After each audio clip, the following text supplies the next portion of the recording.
What we're going to talk about is getting your public records request out faster. Okay, and I'm going to show you some things that cause delays, how to fix them. So that was I think Portland, right? That's what they said. Want a record from Phoenix PD? 18 months. Seattle, in the news, same problem. And it happens in small departments too. One of these articles said, for more complicated police records requests, say seeking those that are seeking officers' body-worn video or asking for multiple categories of records, it can take months, even years, before the city coughs up all the records. One recently closed request for police reports in 2017 took more than 3 years to complete. I understand this is Seattle PD. I hope nobody's from Seattle, right? As we beat up on Seattle. I understand people's frustration, said SPD legal advisor Becca, who oversees the public disclosure unit, quote unquote, but what you're witnessing is frankly the city's failure to really provide the support we need to respond in a more timely fashion. That's kind of refreshing that someone's actually taking accountability, right? That's a person who's saying it's us, which is a starting point. You have to acknowledge if you have a delay in your records request process, first step one is acknowledge it's us. Okay? That's the first thing. And I'll show you what those reasons tend to be. The law demands public agencies provide the fullest assistance possible and to respond to requests promptly in Seattle, in Washington. Neither an extreme backlog nor staffing shortages fall among the exceptions allowed for delayed responses. Staffing shortages. We're going to talk about that in just a minute. Those problems have existed for years. A 2015 audit up there in Washington and Seattle found that significant gaps in resources and systems being the key word here, we're going to talk about that hinder their ability to ensure accurate and timely responses, provide reasonable assurance of compliance with state law, and promote transparency and public trust. This is a chart that shows you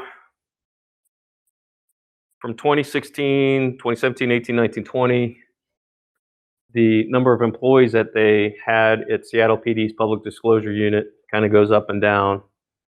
And I'm showing you this in comparison to the number of public records requests that they've received, going up and up and up and up. But here's what I don't want you to fall into is the trap that this is caused by what? What's the trap? Yep, it's a trap. That's always the first response. We're shorthanded. You may be, that ain't the reason this is happening. Okay? I'll show you why as we go through this. Oakland, transparency problem. Thousands of public records requests are backlogged. Violations, fines pile up due to backlog for public information in Connecticut. None of these cases happened overnight. Okay? I want you to think about this for a minute. You don't go from one day to the next, from having no delays to suddenly you got a backlog. What's the message there? Think about this. Okay? You don't just go from having no delays, no backlogs to several thousand requests and several months of backlogs. In other words, somebody wasn't keeping their eye on the ball. Right? You see the message there? It doesn't just happen. So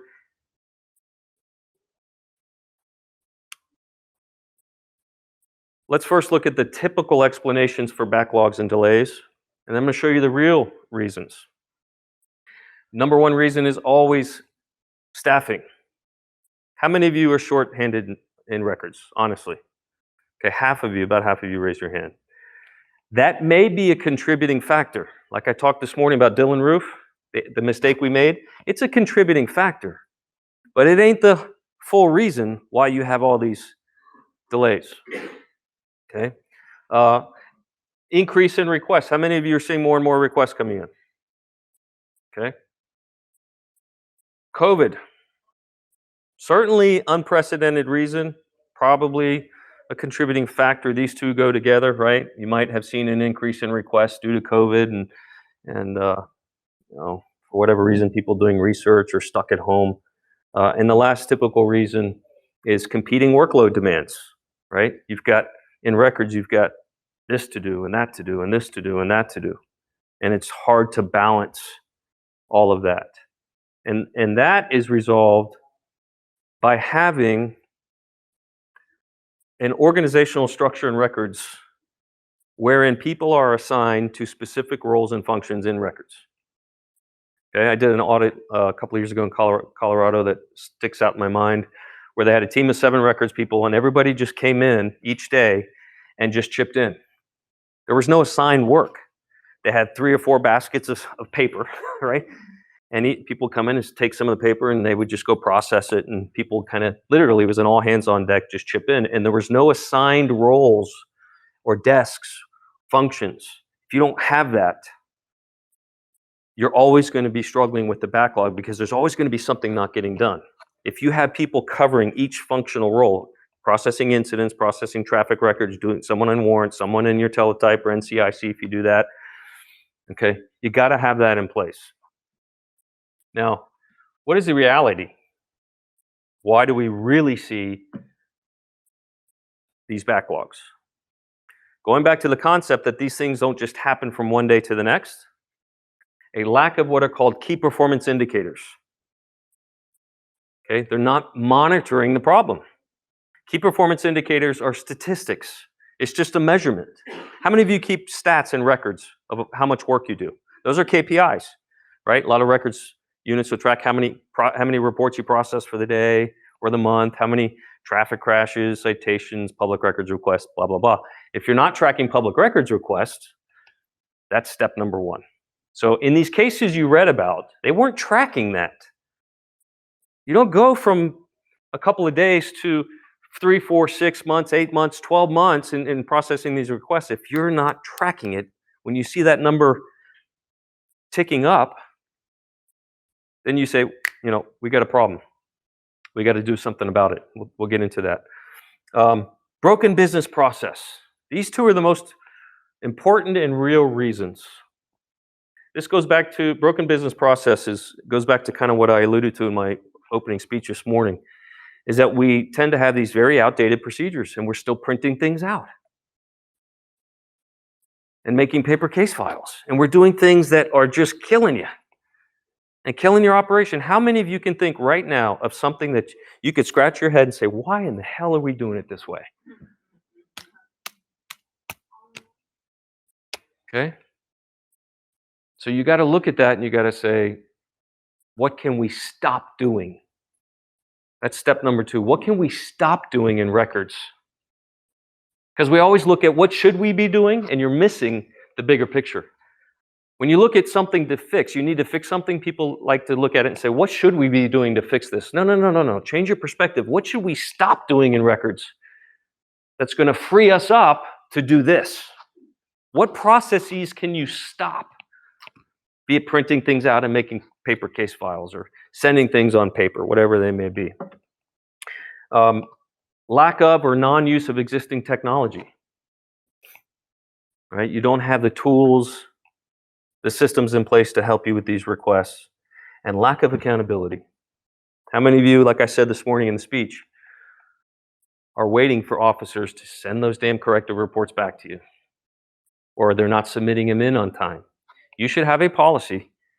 Your departmental policy should and we talk about policy in another training. The policy should say reports shall be submitted by the end of the shift. Period. Now, some people, when I say that too, like, oh, there's no way we could ever do that. Yes, you can.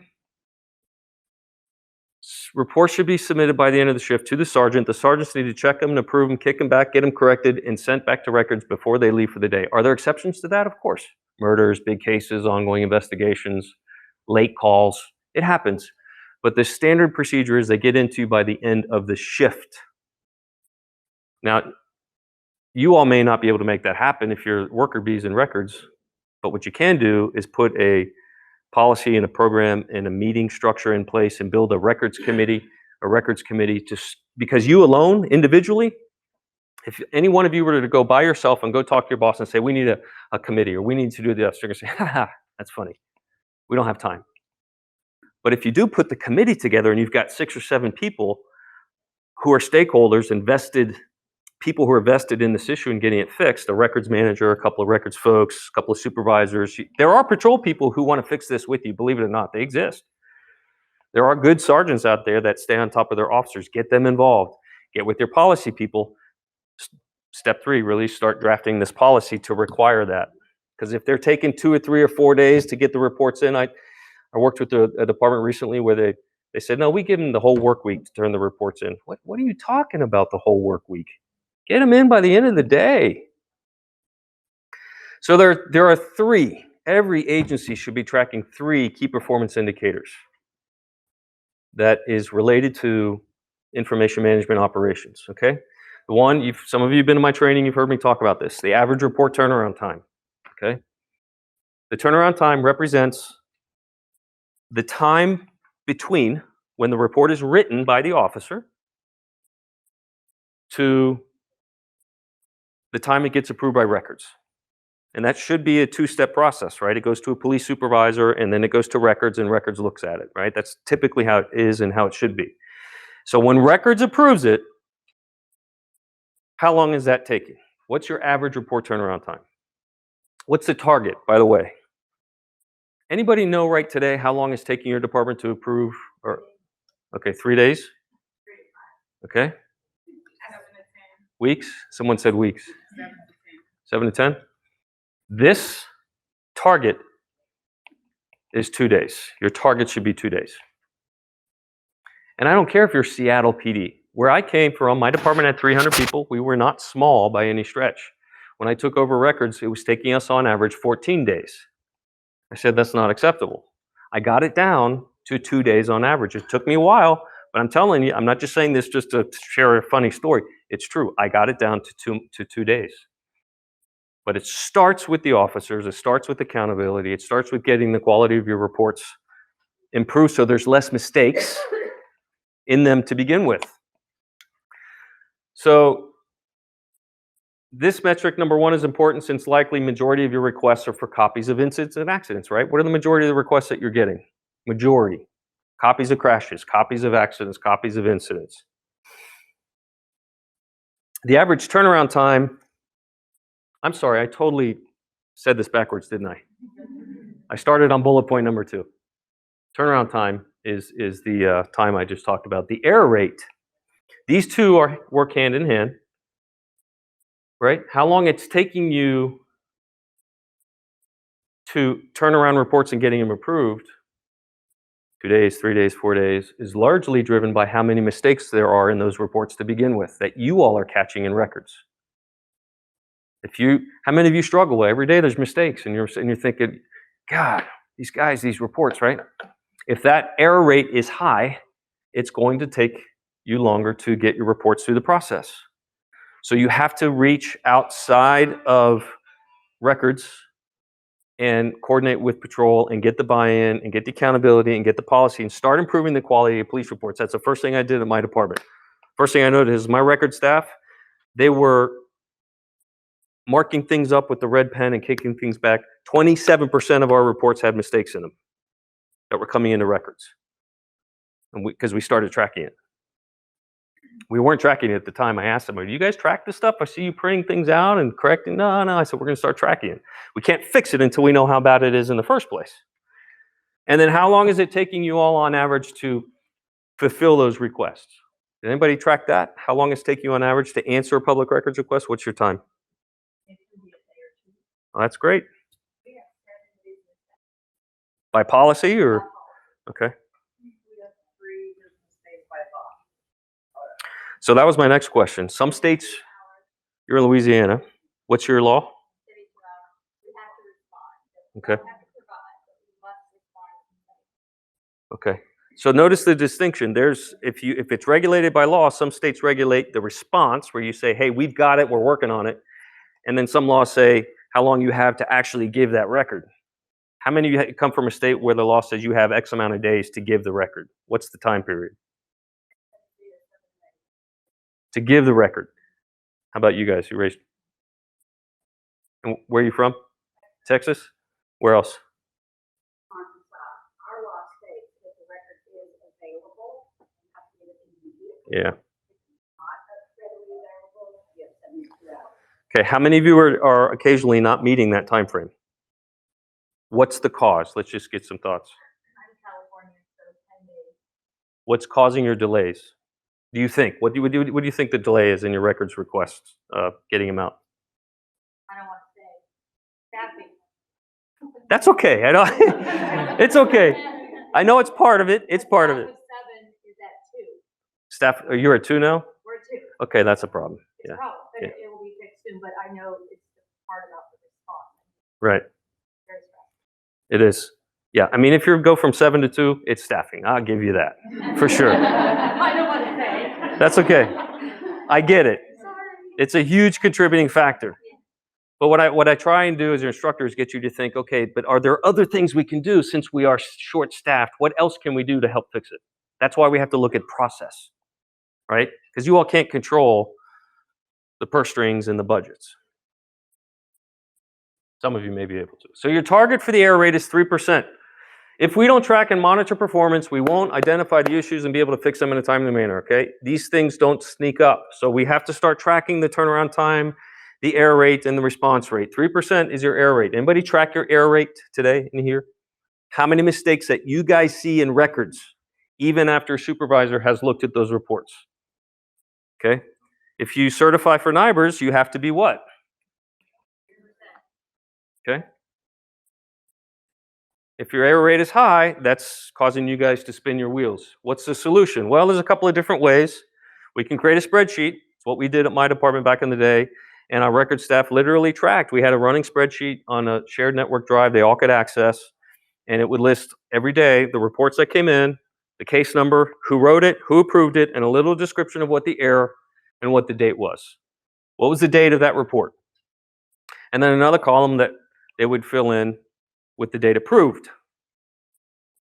Now, when we started this, of course, record said, what do you think they said? We don't have time to do this. We're already busy enough as it is. We don't have time to keep a spreadsheet and track all that. To which I said, the reason you don't have time is because we haven't fixed this problem. We have to fix this. And yes, it's going to increase your workload.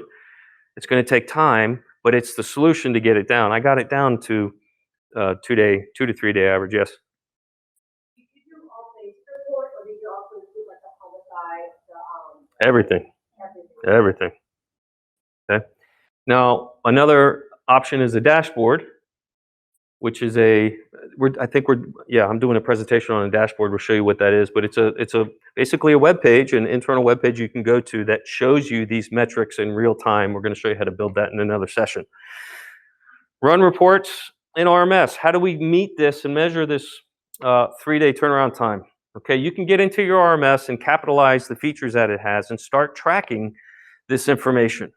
So you want to run a report. Let me just give you a quick example. January 1 to January 30th, I'm going to do a query in my RMS for all reports in January.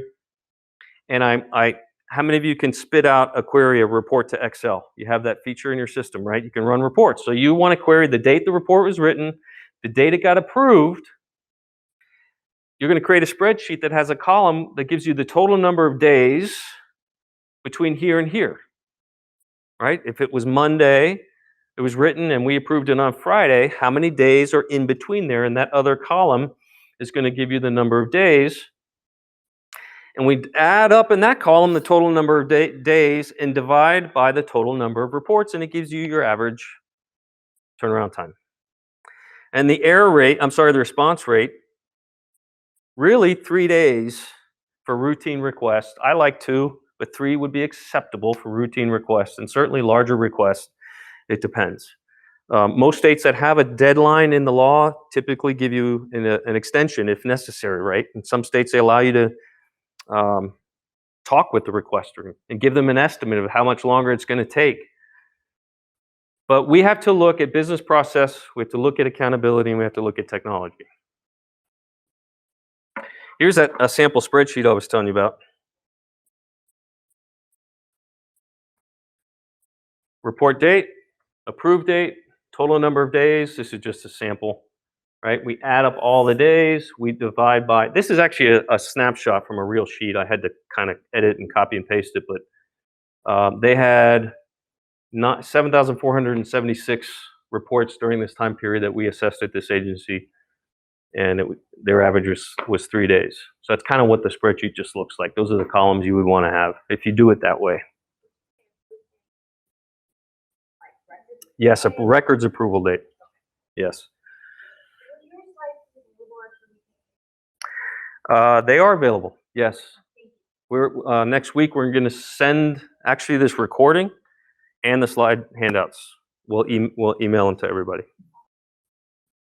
Okay, so let's look at broken business process, outdated procedure, inefficiencies like how we're correcting reports, printing and reporting, or printing and routing things back to the officer by hand, inefficient fulfillment procedure. Let me see if I can play this video.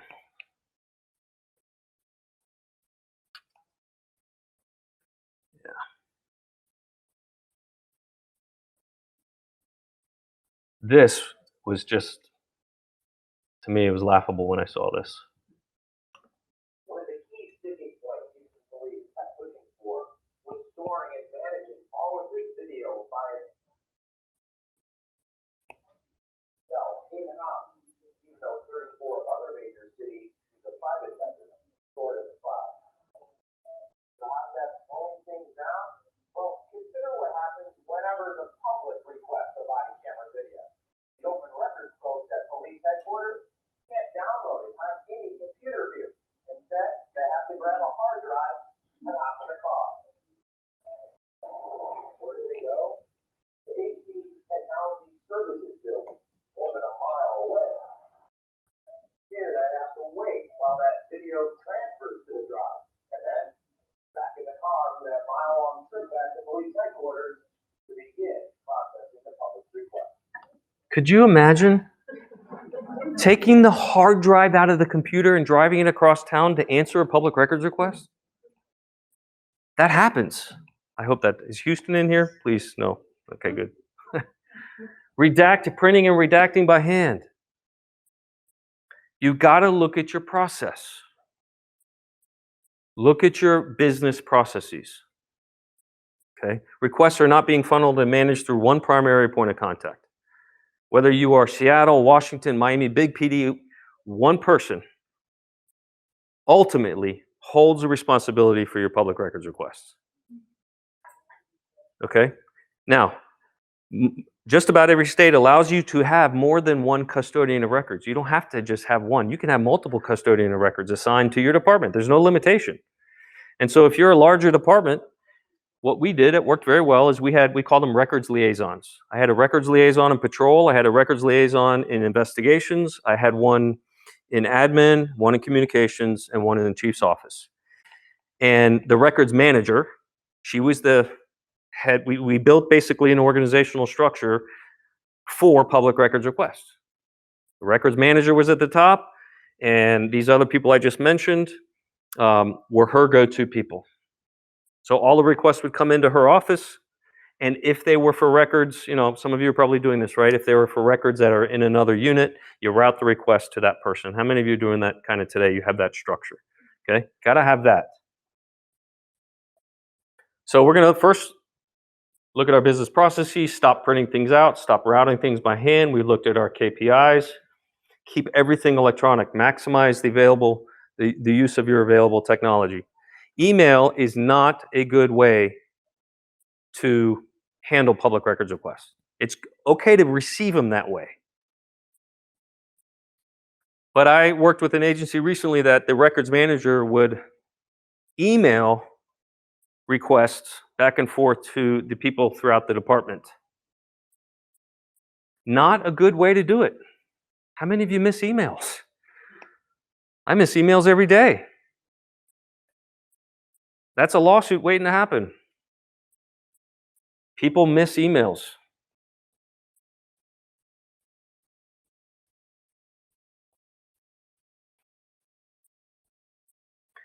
So, does your RMS, how many of you have an RMS that has a built-in redaction tool where you can black out within the system? Okay. How many of you use Adobe Pro, Acrobat Pro? How many of you use a black marker? Okay. You guys are gonna be at happy hour tonight, right? Okay. You definitely should not need to be using today a black marker. Get Adobe Pro. It's a few $100 per license. $200-300 maybe as an option. How many of you track your requests in some kind of spreadsheet or some kind of log? Okay, everybody should be raising their hand. There's two ways to track: a spreadsheet, some kind of log, or we use the systems, the resources that are available today. There are a multitude of companies. I shouldn't say multitude, actually, there's not that many. There are a few companies out there today that allow online requests and processing of public records requests through systems. GovQA is one of them. How many use GovQA? There's I'm forgetting the other names. LexisNexis is a big one probably. And we are ourselves doing a presentation on a new system called GovQuest. You can join that at another training session if you'd like. But the point here is email really is not good practice. Okay, get a hold of the systems that allow you to track what you need to track. Now, last thing to look at is lack of accountability. You have a particular officer or officers or squad who is nearly always late with turning in reports, right? You send reports back for correction and struggle to get them resubmitted in a timely manner. You've addressed these issues with supervisors, nothing gets done about it, and your officers and supervisors are not required to get things in by the end of the shift. So, as it relates to policy, we're going to need to put some new language in there. Like I said, that requires getting it in by the end of the shift.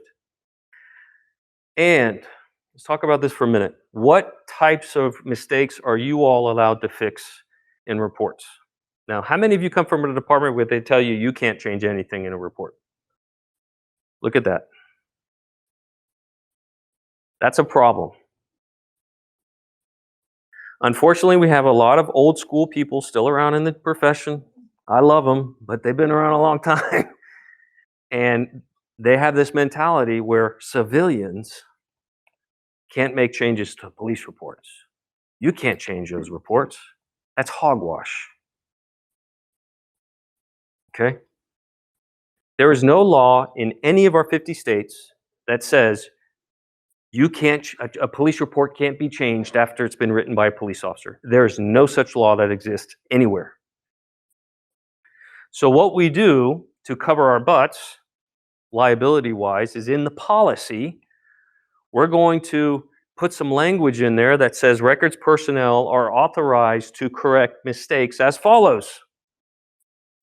This, and this. Now, you should not be able to go in and change what an officer wrote in a narrative. We're not going to mess with the narrative, right?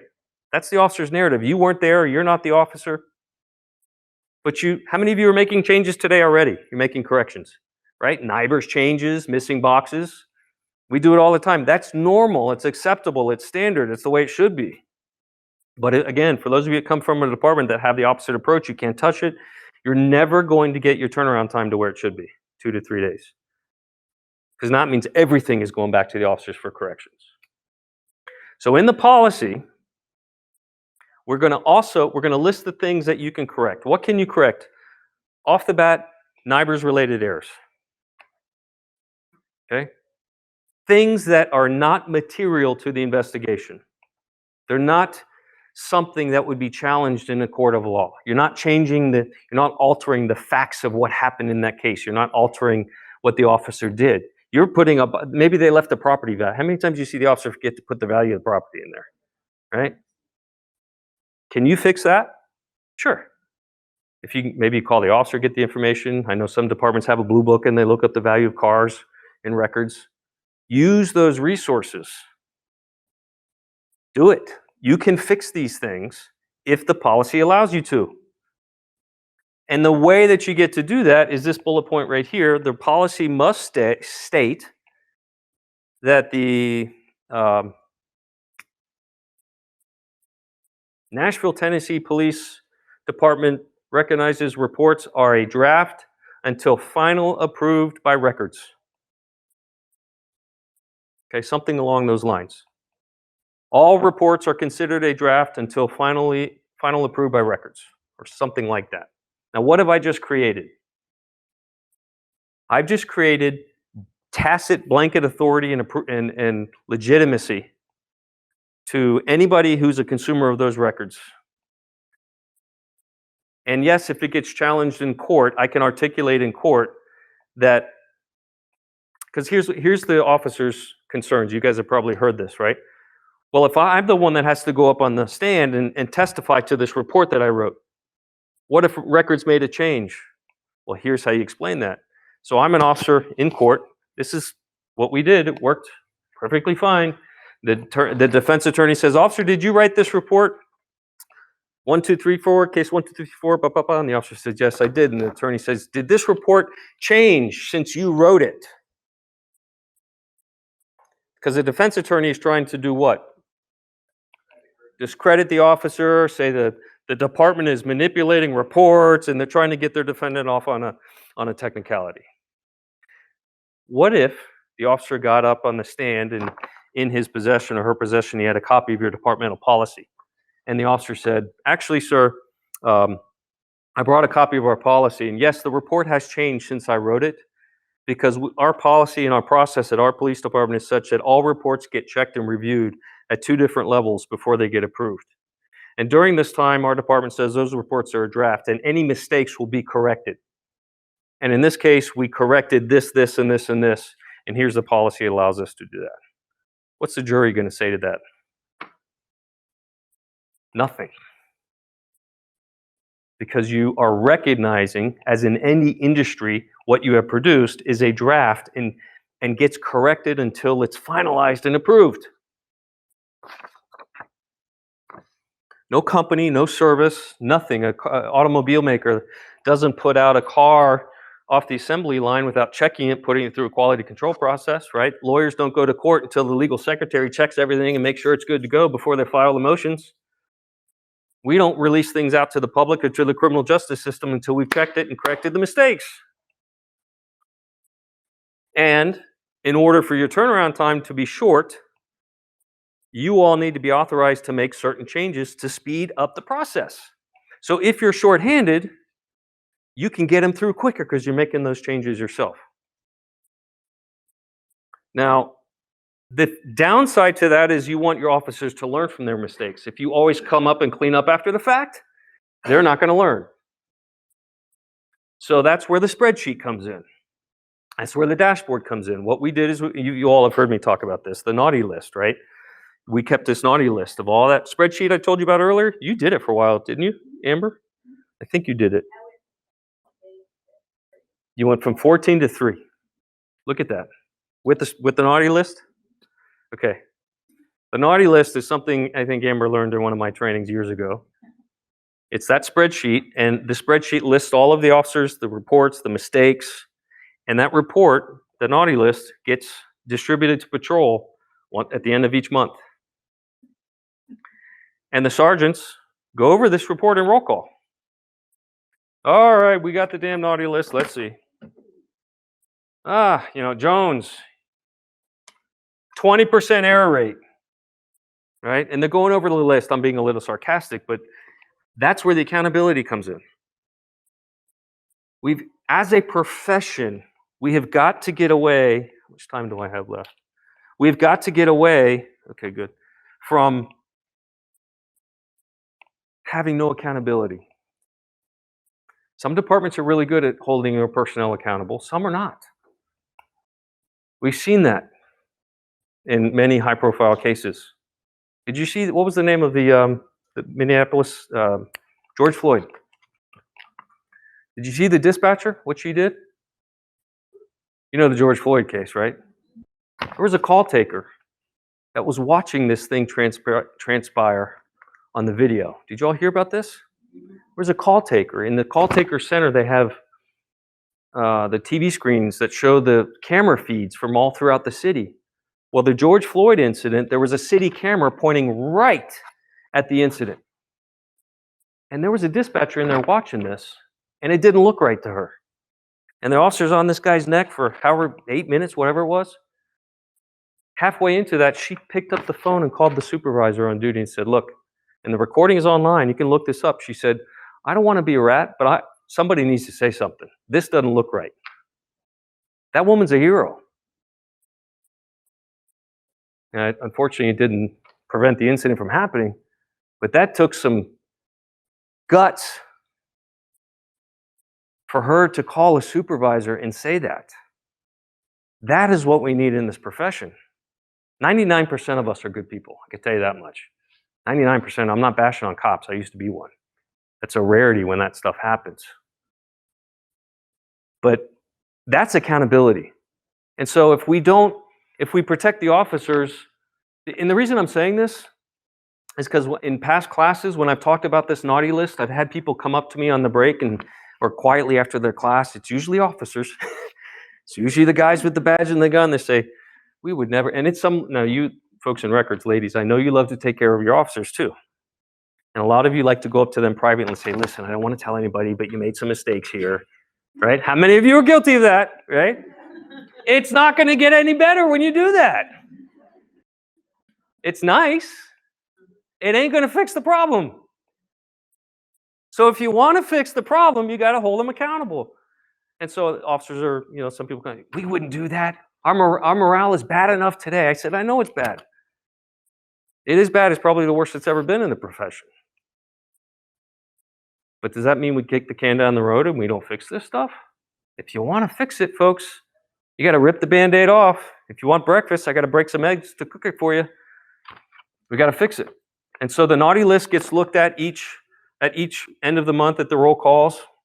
You don't necessarily, how you go about that is up to your department, obviously, but you would go over the list. And what happens is organically, the officers don't want to be on that list anymore month to month. It's exactly what happened in my department. Our error rate was 27% when I was in records. We got it down to 3%. Took about 6 months, but we got it down through the naughty list. We did report writing training. We did a report writing manual, annual in-service report writing training. You have to attack the issue from multiple angles.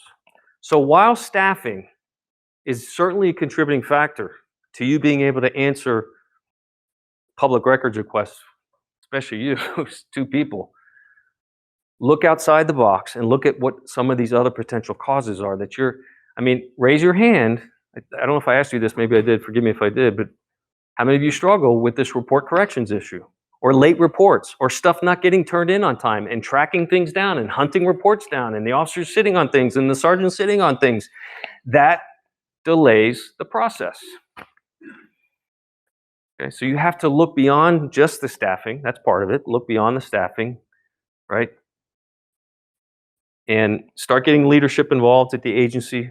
Start doing training in what records needs. We put on a class, when I was in records, we put on a 2-hour report review class for supervisors, for sergeants, police sergeants, in their annual in-service training. And I sat them down, did all of them. I said, this is what you got to look at in reports, right? Property values, get them in there, right? Status, disposition, all of these things. And we did that because we had records put together a top 10 list. What are the top 10 mistakes that you guys see day in and day out? You probably could think of them right now. Property values right up there at the top. What are the mistakes you see over and over and over again? Track it, and then take that information and do something with it. And meet with your supervisors, get with patrol, get with your leadership, and implement a records management plan and a program to address these things and attack it from multiple angles, because it's the workload that's coming in to you all with these issues and errors and lateness and mistakes That's slowing down your operation. You've got to reach outside. You've got to reach beyond the walls of the records unit and work hand in hand with patrol and work hand in hand with supervisors and work collectively and together with them to fix it. When I took over records, my staff, all of them had been there like a minimum of 20 years. This was unheard of to them. So I came in and said, no, we're going to put on a training class. You know what my records staff said to me? That's not my job description. It literally, I'm telling you the truth.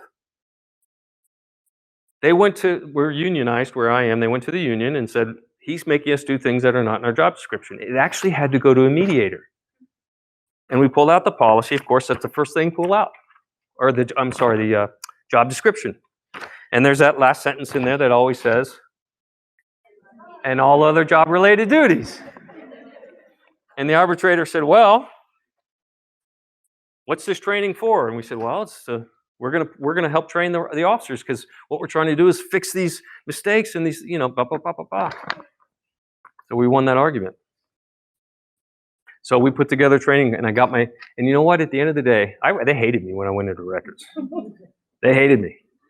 I was like a 30-year-old sergeant and knew nothing about records.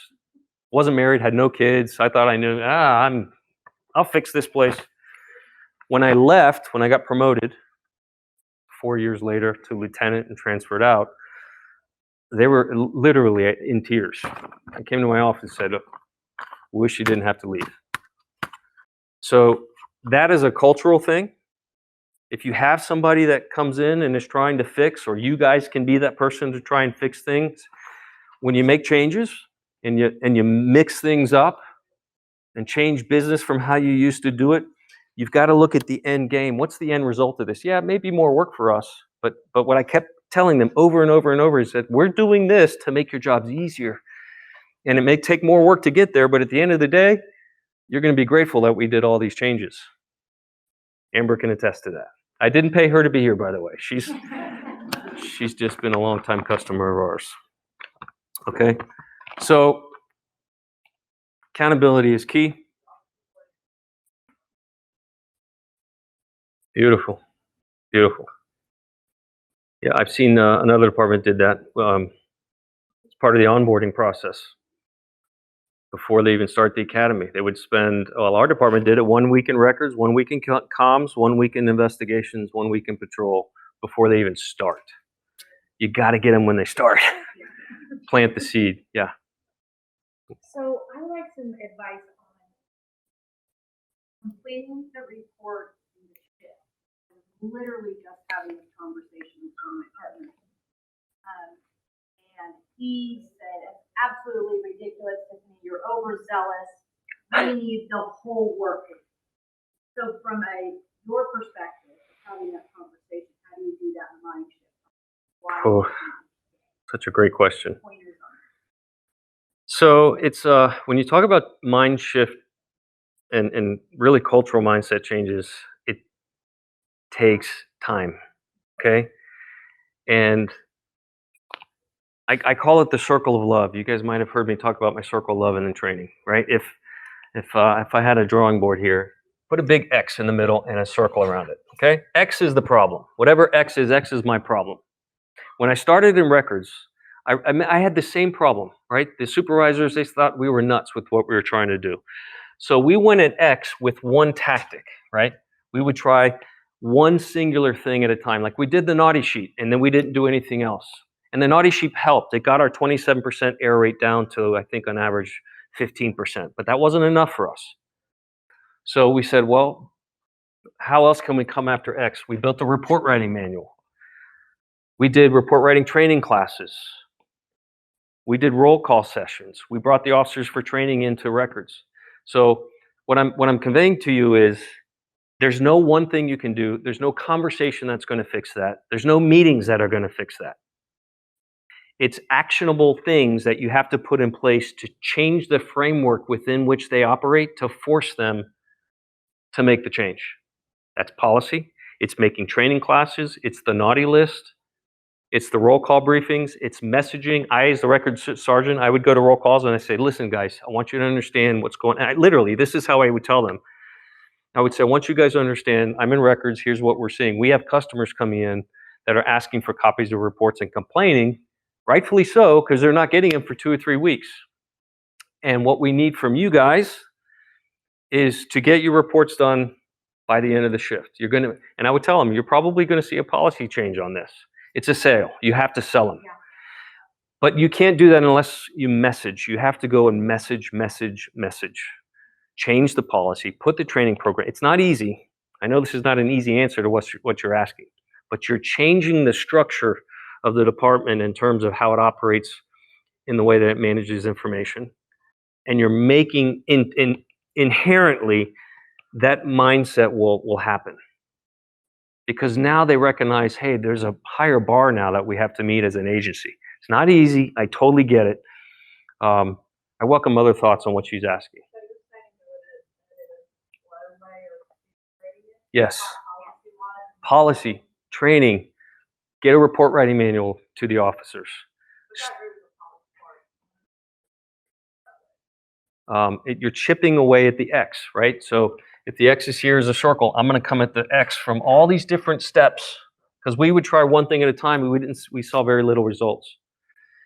We put a records committee together. We called it at the time we called it the computer committee, which wasn't a very good name, but it was really a records committee that met twice a month. It was records, it was dispatch, it was some officers. It was about 10 people, a detective or 2, supervisors, and we would sit down and meet twice a month, 1 hour. So you got to find 2 hours out of your month. That's all you need, 2 hours. And you put this committee together. And by the way, the policy I mentioned, the records policy, should reference that you have a records management committee who's a voting committee. And they meet twice a month to tackle these problems. This is the second part of my answer to your question. You alone, none of you alone, individually, will be able to fix this issue by yourselves. You could go back and say, hey, I went to this training session, I learned this, and talk to your supervisor. Ain't nothing gonna happen by having that discussion. Messaging. Sell them. Say again?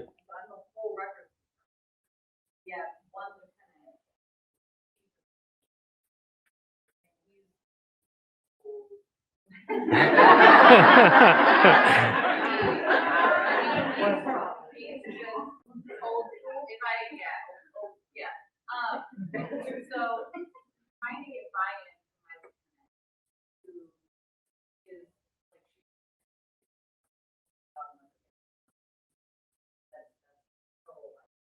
we're getting a brand new lieutenant who clearly is going to be above us, but half of my above. So, trying to get buy-in from leadership when one step below. Yeah. Well, we're working on getting these things together and working on it. And two of us are literally running. does your lieutenant and the chief, are they the kinds of managers, supervisors, leaders, whatever you want to call them, that are micromanagers? No. Or okay, so that's good. What I would recommend is drafting a plan of action, because, and you may have done this, but let me just verbalize my thoughts. So a lot of times we will bring these problems up to our chain of command, but what are we doing? Bringing the problem to the chain of command. Fix it. We're having which is right. You want to bring your chain of command and go up the food chain. But a lot of times we just raise the problem and we don't come to them with a proposed what? Solution. And so what I did when I was there, I wrote a records management plan. I wrote out a 5 or 6 page plan. I just summarized it to you guys in the last 45 minutes, basically. I wrote a written plan and I took it to my bosses. I said, look, here's what we're experiencing. Here's what I'd like to do. Can we try this? This is the key. Can we try doing these things? Can you give me the leeway to do that? Can I get your authority? Can I get your approval? Can we try these things, these new procedures, and see if it fixes these challenges? And if it doesn't, we'll stop it and go back to the old way. It's hard to say no to that.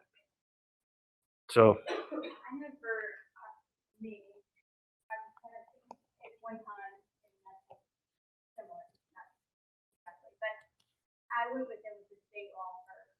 And Yeah. This is what the state law requires us, is we must, it's all about wording and how even in law enforcement, police officers, the way they say things. So I went to them as we had 72 hours to release report. So I went from that way first. mm-hmm. Now, what we do is, I also explained to them that this is protecting us from future lawsuits. And I would be, because I'm a custodian, I'm personally liable of, could be sued, and I'm not doing that. So, I'm saving the department money by making sure that we are fulfilling exactly what we're doing by law. Problem with my state is, look, the bond, and they, if it's ready, and if it's not ready, well, God, and it wasn't like that's not. But my state law, I don't have to. So, telling me that and saying, hey, we're gonna get sued if you don't help me get this working, and I need to put in officers. Don't have that. Our records laws are. Florida is a nightmare. We don't have any employment in Alaska. Really? We don't have any kind of, I mean, if you get arrested in Alaska, it's there forever. Wow. So we don't have any of that. Our open records laws, the state hasn't. Hmm. It is Alaska, Changing now that transparency on all. but you do have great cruises up there. That will probably change. From the spreadsheet aspect, do that spreadsheet, and so show this percentage of officers are this many days delay in turning in the report. Maybe that would get there. Yeah, and.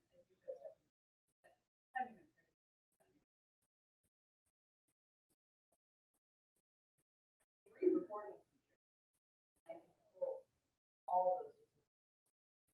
Data, you're going to see a running, recurring theme throughout this conference and the courses we built is data, data, data, KPI. It shows you, when you put it in black and white on paper, it says, hey, look at all these mistakes. Look at how long it's taking us. And we're going to get sued. And, not you guys because you're Alaska, but, if the policy says the reports need to be by the end of the shift and you come up with a spreadsheet says, look how long it's taking us, chief might say, well, that's not that, we got a problem. So, it's an effort. It takes time. You got to just come at it creatively with all these different options at your disposal. Thank you. Really helped. I hope, because that was a long answer. It really helps. I mean, I appreciate that you say there's a starting point and not the end. Right. And I think, I'll speak for myself, please tell me if you all agree, records is one of right. Yeah. Right. Sometimes you just go all in and you're all, our sworn staff is more, it's not a big deal. It's not an ops plan. Yeah. Not Right. going in code 3. Right. And so that staff thing, so the compromise, and maybe I'm hearing you say this, so maybe I can Sure. Yeah. is the compromise, sure, Lieutenant, let's start with 3 days. Then I'm gonna come back in a week, and then I'm really gonna show you the black and white on how we can get our errors down. On Yeah. how the day is more appropriate. Exactly. And that's what you're saying. Absolutely. Absolutely. I have a question. Yeah. When you keep saying errors, do you mean your 3% error rate, or the error rate just on officer report? Okay. Great question. Did you all hear the question? It's okay. So there's two types of errors. There are NIBRS related errors. Black and white, we all know it's a NIBRS related error, it's a NIBRS related error. Then there are errors that are departmental policy based errors. I'll give you a couple of examples. If you require a report to be in by the end of the shift and it doesn't get there by the end of the shift, that's an error, it should be on the spreadsheet. If you want it to be that, that's the approach, right? You got to build this process the way you think is best. Some agencies, like mine, I'll just use an example. We required officers to get a phone number and an email address. We required both. The detectives had a very hard time with getting a hold of people, so they wanted 2 points of contact of information. And if the officers only got one, that was an error. That's departmental policy-based errors. And you can come up with a list of whatever you think it meets your needs at the department. What are your issues? Is it timeliness? Is it they're not putting in policy-driven required information? So to answer your question, the error list can be both types of errors. It can be your NIBR stuff and it can be your departmental-based stuff. It's entirely up to you what you want to track. Our agency, we stay under what TBI says. But our officer error rate is a lot higher. Because we are allowed to fix NIBR stuff. Yeah. But never can we fix their other mistakes of officer error. Mm-hmm. So it's interesting, you raise an interesting point because the state, your state UCR or state NIBRS program doesn't catch all the mistakes that can happen in a report. What they consider a mistake is very high level, very general. It doesn't catch, for example, the state doesn't know if the officer picked the wrong crime altogether. They don't know that. Right? And you're reading it and you're saying, this ain't supposed to be a theft from a motor vehicle. It's supposed to be, whatever. They don't catch that stuff because they're not reading the reports. So you all have got to track that, right? And get those types of errors down. Otherwise, it's just rinse and repeat. Yeah. But then there's like, NIBR class, so obviously we check for their stuff. I do the NIBR updating. So the FBI one is different versus law. Mm-hmm. Our officers don't understand that. Mm-hmm. So it's kind of a battle sometimes. Mm-hmm. See, so Training. They just got to be trained. Report writing manual, they training have classes. another training class, but sometimes it feels like it goes one ear out the other. You know what you got to do is you got to call PRI. Let them be better. Like there's some that look, and I know this sounds wrong, I feel like some look as, and this is nothing against officers at all, because I love the captain.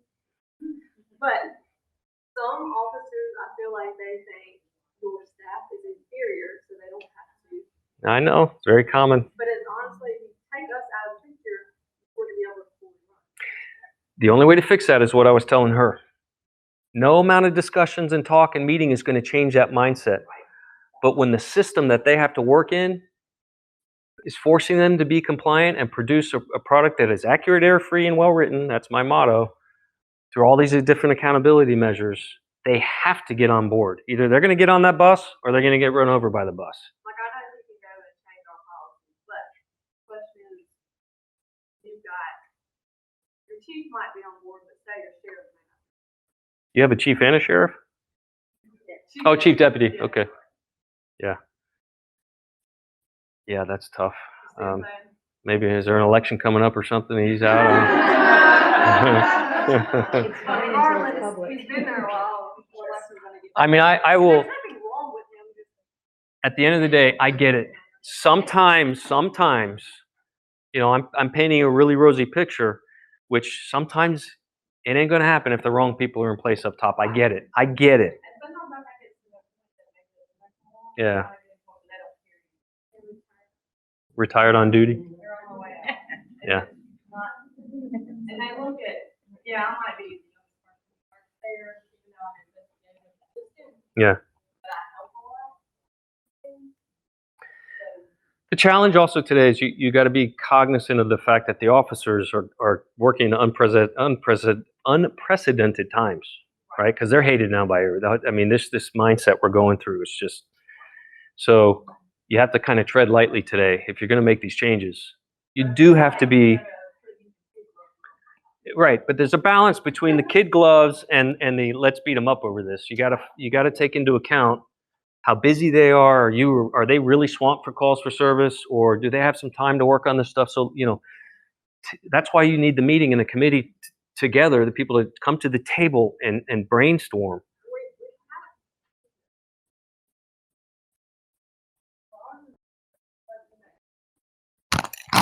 You run a kindergarten?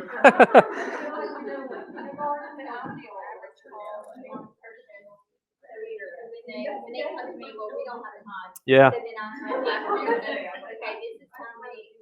Yeah. Each officer has responded and worked. Yeah. And then once they can actually see. Yeah. How many calls this officer, on average. all So, officers- you guys hear this? Super important. So, and how many of you heard this where the officers say, well, we're really busy? So, Amber was saying, what she likes to do, and I think it's a great idea, is, okay, let's see how busy you are. And you can go in and run your calls not in a way to beat up. You're not doing this to say, I got you. What you're doing is coming at it collaboratively and saying, okay, let me run a report, see how many calls for service we have on average on each shift, and look at the data. Maybe they're right. Maybe the officers are swamped, in which case you need to give in a little bit. But you're probably going to find that there's plenty of time for them in most jurisdictions, not all. Unless you're Chicago, where it's called a call. Most of us are not like that.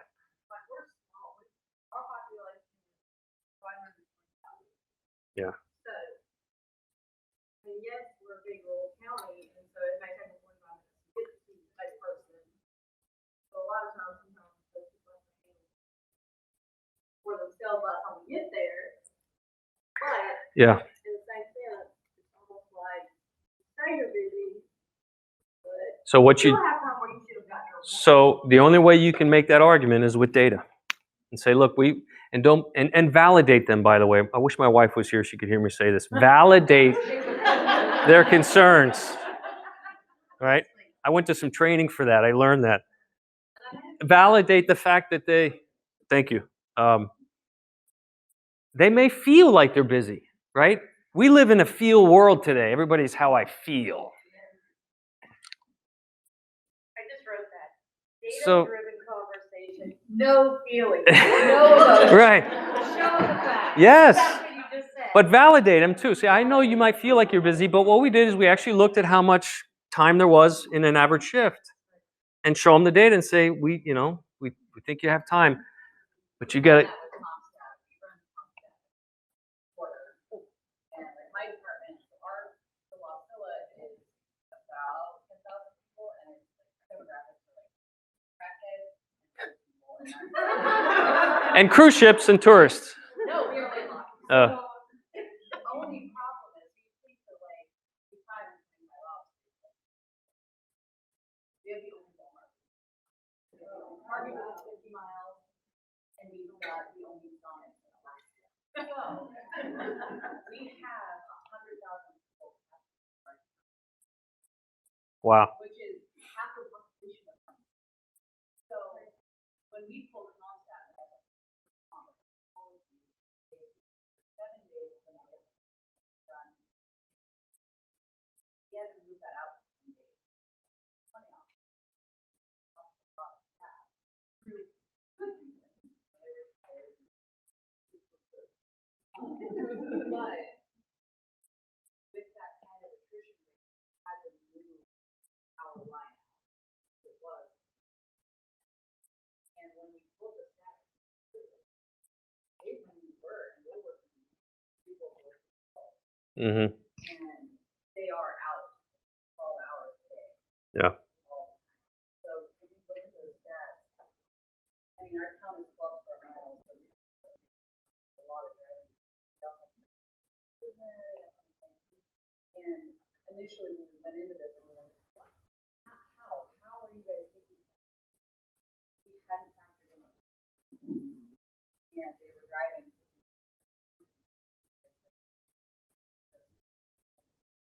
They're not quite as many officers, but they cover an area the size of West Virginia. We don't have county. So you get that whole side.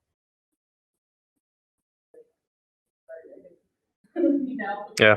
And I think that helps too with the officers who look at real Yeah.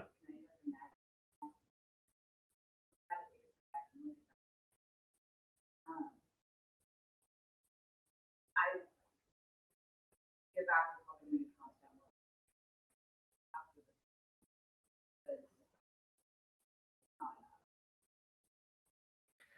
I hate to cut you off, but I got to get you all out for break. Don't forget, please visit your vendors. One of your vendors has a solution that Carfax has records and GovQuest.